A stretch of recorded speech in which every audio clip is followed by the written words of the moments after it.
केजरीवाल ने गुरुवार को प्रेस कॉन्फ्रेंस की। इस दौरान उन्होंने हर उस सवाल का जवाब दिया जो ईडी के 3 समन जारी होने के बाद लगातार पूछा जा रहा था। केजरीवाल ने बताया है कि आखिर 3 समन जारी होने के बाद भी वे ईडी के सामने पेश क्यों नहीं हुए हैं। उन्होंने ईडी के समन को गैरकानूनी करार देते हुए कहा है कि लोकसभा चुनाव से पहले जांच एजेंसी उन्हें गिरफ्तार करना चाहती है।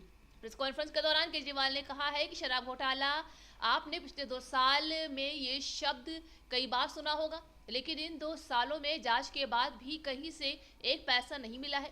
अगर घोटाला हुआ है तो पैसा कहां गया है? क्या पैसा हवा में गायब हो गया है? आपके कई नेताओं को जेल में रखा गया है। अब बीजेपी झूठे आरोप लगाकर मुझे गिरफ्तार करना चाहती है। शराब घोटाला पिछले 2 साल से ये शब्द आपने कई बार सुना होगा। 2 साल से बीजेपी की सारी एजेंसीज कई रेड मार चुकी हैं, कई लोगों को गिरफ्तार कर चुकी हैं, लेकिन अभी तक एक भी पैसे का हेरफेर कहीं नहीं मिला, कहीं से एक भी पैसा नहीं मिला। अगर भ्रष्टाचार वाकई हुआ है तो इतने करोड़ों रुपए गए कहां?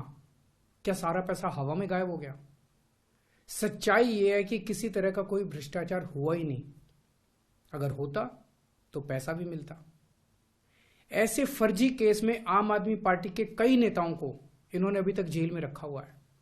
किसी के भी खिलाफ कोई सबूत नहीं है, कुछ साबित नहीं हो रहा, खुलेआम गुंडागर्दी चल रही है, किसी को भी पकड़ के जेल में डाल दो। अब बीजेपी मुझे गिरफ्तार करना चाहती है। मेरी सबसे बड़ी संपत्ति, मेरी सबसे बड़ी ताकत मेरी ईमानदारी है। झूठे आरोप लगा के, फर्जी समन भेज के ये मुझे बदनाम करना चाहते हैं, मेरी ईमानदारी पे चोट करना चाहते हैं। इन्होंने मुझे समन भेजे हैं। मेरे वकीलों ने मुझे बताया कि ये समन गैर कानूनी है। क्यों गैर कानूनी है? ये मैंने इनको विस्तार से लिख के भेजा है। मैंने बताया है कि उनके समन कैसे गैर कानूनी है, लेकिन उन्होंने मेरी एक भी बात का जवाब नहीं दिया। इसका मतलब उनके पास मेरी बातों का जवाब नहीं है। इसका मतलब वे भी मानते हैं कि उनका नोटिस गैर कानूनी है। क्या मुझे एक गैर कानूनी समन का पालन करना चाहिए? अगर कानूनी रूप से सही समन आएगा तो मैं पूरा सहयोग करूंगा। बीजेपी का मकसद जांच करना तो है ही नहीं।